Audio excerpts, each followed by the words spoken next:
It is a story that has remained widely untold for the past 337 years. An epic battle between two factions for control of one of the most sought-after isles of the Caribbean.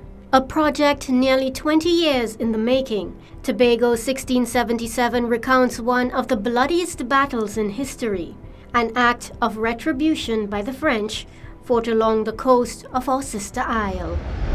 In those days, there were always battles going on between the Dutch, the French, and the English. In this particular case, the French controlled Tobago, and the Dutch wanted control of it.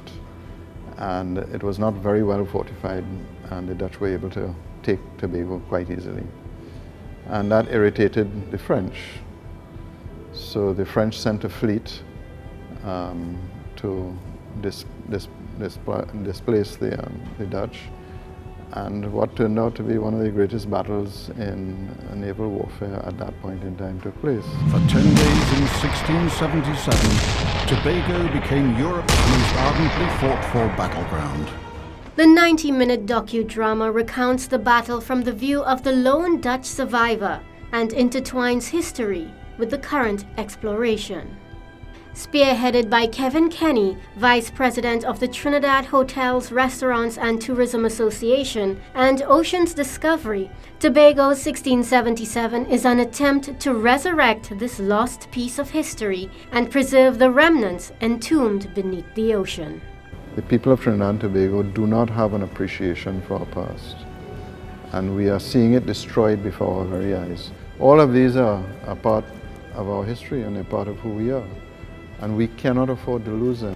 And with a historical site as remarkable as this, the current explorers are faced with a monumental task, one which grows with each expedition.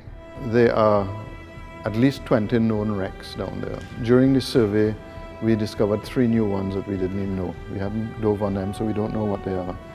But 3 new hotspots came up.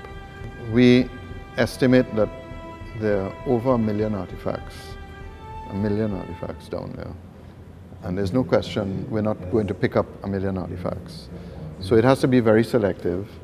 And I think some of the wrecks, if we can't recover them, then we simply need to move them from where they are so that the artifacts don't get destroyed. And we need to survey the wrecks, which is to uncover the process to get the archaeological data. So even if you decide not to preserve the artifacts, what you don't lose is the actual history of the boat, of what is under the water. However, these artifacts are in danger of being lost. With the wreckage sitting just below the Scarborough Harbour and expeditions limited to just a few months out of the year, economic and infrastructural expansion are a huge concern. The problem from our perspective is they tend to only work 3 months a year. And a port is a port, you know, it's a place subject to lots of demands, and port expansion is certainly something that's going to come in the future.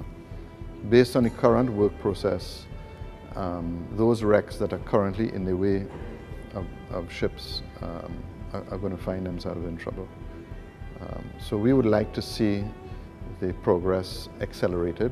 This film, Kenny hopes, will provide the catalyst to preserve the relics and with it, a major part of our history.